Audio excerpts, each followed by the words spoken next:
Big ബോസിനകത്ത് ഇന്നലെ അന്ന് നന്മമരം കളിക്കാൻ പോയി അനുമോൾക്ക് നല്ലത് കിട്ടിയിട്ടുണ്ട്. നമ്മുടെ നിവിനും അക്ബറിനും വേണ്ടി ഫുഡ് തയ്യാറാക്കാൻ പോയതാണ് അനുമോള്. എന്നിട്ട് ഫുഡ് തയ്യാറാക്കിയിട്ട് അവസാനം അനുമോൾ ഒറ്റപ്പെടുത്തിട്ട് നിവിനും അക്ബറും കൂടെ നിന്നോ, നിവിനല്ല, ആര്യനും അക്ബറും കൂടെ നിന്നോ ഇല്ല. അപ്പൊ അനുമോൾക്ക് ഇത് അത്യാവശ്യ കാര്യമാണ്. ഈ അനുമോൾ എപ്പോ കിച്ചണിൽ കയറാൻ കിച്ചണിൽ ഭയങ്കര അടിയും ഉണ്ടായിരിക്കും. ഉറപ്പായിട്ട് അടിയും വഴക്കും അതിനകത്ത് തീർച്ചയായിട്ടും ഉണ്ടാവും. എന്തെങ്കിലും രീതിയിൽ അവിടെ പ്രശ്നം ഉണ്ടാക്കിയിട്ട് അനുമോൾ അടങ്ങത്തുള്ളൂ.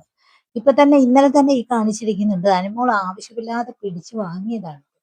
പിന്നെ വേറൊരു കാര്യം, ഈ നിവിന്റെ പ്രത്യേകത, നിവിൻ എന്താ വിചാരിച്ചിരുന്നത്? നിവിൻ എപ്പോ നോക്കിയാലും അനുമോൾക്ക് പറയുന്നതാണ് വലിച്ചു കീറി ഒട്ടിക്കും. ഇവൻ ആരെയും വലിച്ചു കീറി ഒട്ടിക്കാനായിട്ട്? അവനെന്തോ ഈ വലിച്ചു കീറി ഒട്ടിക്കുന്ന, എന്തോ ഒരു പെണ്ണായതുകൊണ്ട് അവൻ വലിച്ചു കീറി ഒട്ടിക്കുന്നു പറയുന്നത്. വേറെ ഏതെങ്കിലും ആണുങ്ങളോട് പറയുമോ അവൻ വലിച്ചു കീറി ഒട്ടിക്കുന്നവൻ? എപ്പോ നോക്കിയാലും വലിച്ചു കീറി ഒട്ടിക്കുന്നു, വലിച്ചു കീറി ഒട്ടിക്കുന്നു. നിവിന്റെ ഗെയിമൊക്കെ കൊള്ളാം, കോമഡി ഉണ്ട്, അത്യാവശ്യത്തിന് ഒരു ബേബി മെറ്റീരിയലൊക്കെ തന്നെയാണ് നിവിന്. നമുക്ക് ആർക്കും ഇഷ്ടപ്പെടുന്ന കഥാപാത്രമാണ് നിവിൻ. എന്നാൽ ഇതിൽ നിവിൻ്റെതായ മിസ്റ്റേക്കുകളും കുറേ ഉണ്ട്. നിവിൻ എന്തിനാണ് ഒരാളുടെ പേഴ്സണൽ സ്പേസിലേക്ക് കടന്നു ചെന്നു? അപ്പൊ അത് സ്ഥിരമുള്ളതാണ് നിവിന്.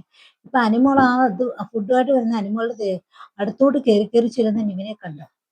എന്താണ് നിവിൻ അങ്ങനെ ചെയ്യുന്നത്? അതിന്റെ ആവശ്യമില്ല നിവിന്.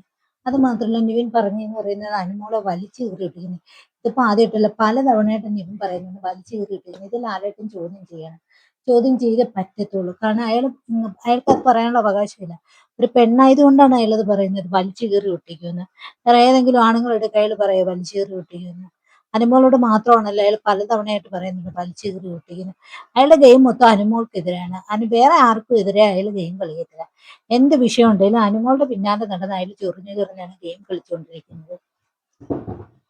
നിവിനാണെങ്കിൽ ഇന്നലെ ആ ഭക്ഷണം തട്ടിക്കളയുന്ന, അതോ അനുമോളാണെങ്കിലോ ഇന്നലെ ആ ഫുഡ് ഒറ്റയ്ക്ക് അത്ര ആൾക്കാരുടെ ഇടയിൽ വെച്ച് അത് അത്രയും കൂടെ അണ്ണാക്കിൽ കുത്തി കയറ്റി തിന്നുന്നത്. ഇതൊക്കെ എന്ത് ചീപ്പ് ഗെയിമാണെന്നറിയാം കളിച്ചുകൊണ്ടിരിക്കുന്നത്. അനുമോളുടെ കയ്യിൽ ഒരുപാട് മിസ്റ്റേക്ക് ഉണ്ട്. എന്തുവാ മറ്റുള്ളവരെ എന്തോ പറയുന്നത്, ഈ എന്ത് ശപിക്കുക. ഇന്നലെ തന്നെ അക്ബറിനോട് കാണിച്ചത് തന്നെ അനുമോൾ കാണിച്ചത് ശരിയായ രീതിയില്ലല്ലേ? ബസ്സിന്റെ പിന്നാലെ നിൽക്കുന്നതാണെങ്കിൽ അക്ബർ തന്നെ പിന്നാലെ നിന്നു എന്ന് പറഞ്ഞൊരു സ്റ്റേറ്റ്മെന്റ് പറയുന്നുണ്ട്. അത് നല്ലതേ അല്ല കേട്ടോ. അത് റോങ് ആയ ഒരു സ്റ്റേറ്റ്മെന്റ് ആണ്. അത് പുറത്ത് ഏതൊക്കെ രീതിയിലാണ് ബാധിക്കുന്നത് നല്ല രീതിയിൽ നമുക്ക് മനസ്സിലാവുന്നുണ്ട്. ഈ അനുമോള് കാണിക്കുന്നത് അതിനകത്ത് വെറും ചീപ്പ് ഗെയിമാണ്, വെറും വൃത്തികെട്ട ഗെയിം. എന്ത് ഇത്, ഓരോ കാർഡ് ഇറക്കി കളിക്കുന്ന കുറെ ഗെയിമുകൾ.